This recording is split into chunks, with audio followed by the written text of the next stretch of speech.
Gathering around the monument Mother Albania, a ceremony was held today for the 74th anniversary of Albania's liberation from the Nazis, with President Meta, Prime Minister Rama and SMI Chair Monica Gruamadi in attendance. 7 months after the new list of reimbursed medicines came into force, citizens still complain that the medicines provided are ineffective or completely unavailable at pharmacies across the country. Knut Fleckenstein provided a report on the Western Balkans to the European Parliament before the EP MPs voted in favour of opening negotiations for Albania's EU accession in July 2019. Good evening, it's 6 o'clock on Thursday the 29th of November 2018. Welcome to the English edition of Aura News. My name is Alexandra and I'm here to bring you the day's top stories from across the country translated into English. Many activities were held today for the 74th anniversary of the liberation of the country. President Ilir Meta and Prime Minister Edi Rama paid homage today at the cemetery for the nation's martyrs. As with every year, the Democratic Party did not attend the homage for the 29th of November because they recognised November 28 as Albania's Liberation Day, which is also the Independence Day.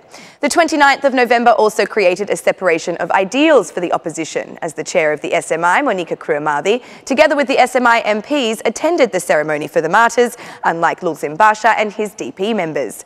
The ceremony was a symbolic one, with the placement of festoons, wreaths and flowers in front of the monument Mother Albania, whilst leaving aside statements for the media. Then the chair of the Socialist Movement for Integration, Monica Gruamadi, held another separate homage at a separate ceremony. According to Monica Gruamadi, this is a day to remember those who gave everything to the homeland. Honouring these men and women is the least we can do for them, because they are the ones who gave everything to the homeland and did not take anything in return, said Monica Gruamadi. This 29th of November is being celebrated nationally as it is the 74th anniversary of the liberation of Albania from Nazi forces. Meanwhile, the Mayor of Tirana, Erion Veliaj, congratulated the Albanian people via a post on Twitter. Mayor Veliaj expressed his gratitude to all those who gave sacrifice for the freedom of the homeland, making our country the only one in Eastern Europe that was liberated by its own forces. Glory to the martyrs of the nation, gratitude to the veterans and family members of those who gave their lives for freedom in the only place in Eastern Europe liberated by its own forces without the march of Soviet troops through our land, congratulated Veliaj. After the official ceremonies, as has now become a tradition, Enver Hoxha's nostalgic followers then came to the martyrs' ceremony to make their honours. The communists threw accusations of disloyalty to the Rama government, referencing the act of returning Mithat Frashëri's remains to Albania. The Albanian people and the whole world watched and listened to the shameful ceremony performed by the government of Edi Rama for the act of bringing the remains of Mithat Frashëri, said one nostalgic follower of the former dictator, Enver Hoxha.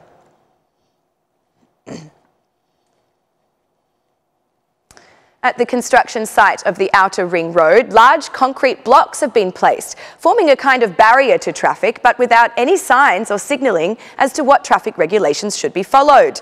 And it's not just these concrete barriers causing confusion in the area, with the median strip having been ripped up but not removed, and even public street lighting missing, adding to the difficulties for both vehicles and pedestrians travelling through the area.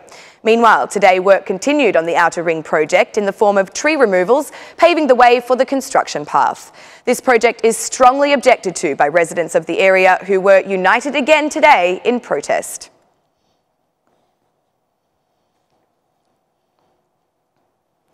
2.5 years have passed since the beginning of judicial reform, yet still the judicial system remains at an impasse.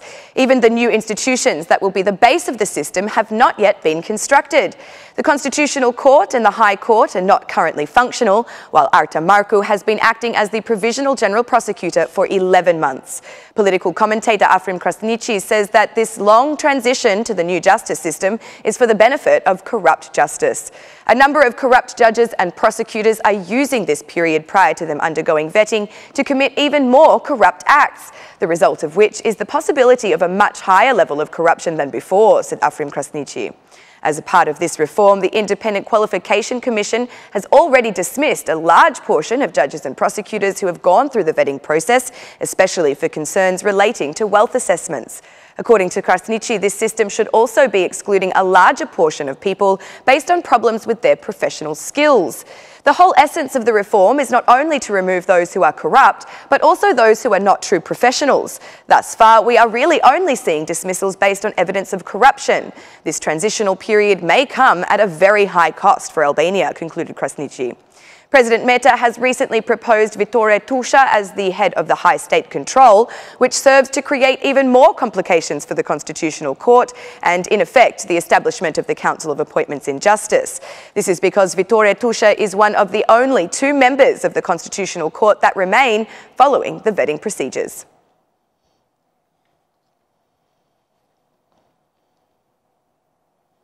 The European Parliament has declared support for the idea of opening negotiations with Albania in the summer of 2019, with the resolution drafted by Rapporteur Knut Fleckenstein receiving 459 votes in favour, 112 against and 62 abstentions.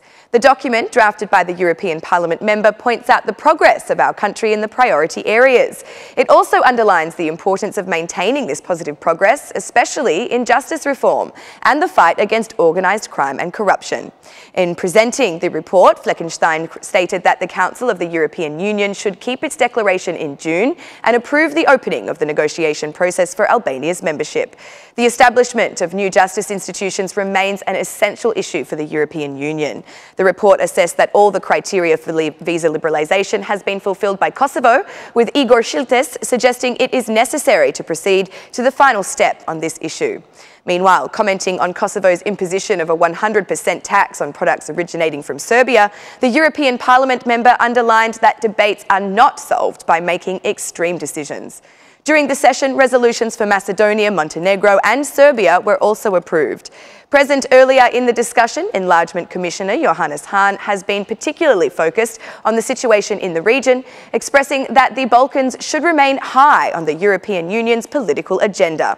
According to him, it is important to determine a solution to the issues between Kosovo and Serbia, as well as to finalise the name agreement between Greece and Macedonia.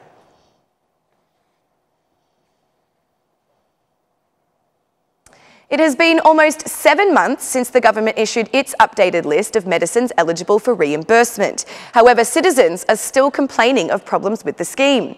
While some citizens express concern that medicines provided under the scheme are not effective, others declare that many are not even available throughout the territory of Albania.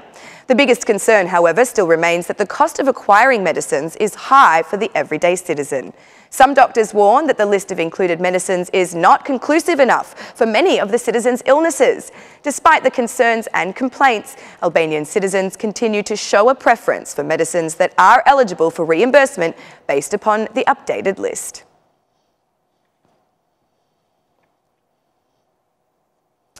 For the past year, deposits in Albanian banks have remained stagnant, with some experts even reporting a slight decrease. The Bank of Albania data shows that in October, deposits were estimated to be €983.2 billion, down from €995 billion a year earlier.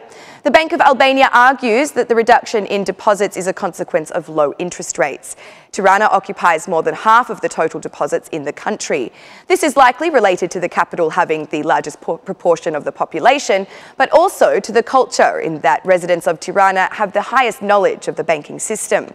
In total, the residents of the capital have 492.4 billion lek in deposits. Durrësi and Vlora rank after Tirana, while other cities have an appropriate level, according to the Bank of Albania survey. Even more interesting is how the value of deposits is divided amongst citizens. According to the deposit agency, the average value per bank account based on the number of citizens is 2.4 million lek. However, it is also reported that 94% of bank accounts hold a balance of between 100 and 2.5 million lek, whilst only 1% contain a value higher than 50,000 euros.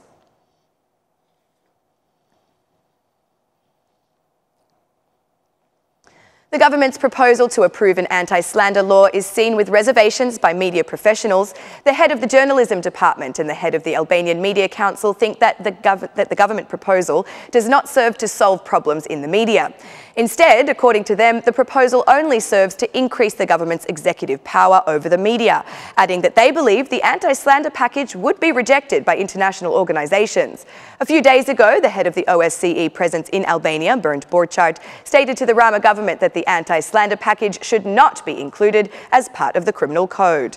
Meanwhile, 1 week ago, the French Parliament approved a ban on fake news releases in the media, with all those found in violation of the law facing a €75,000 fine or 1 year's imprisonment.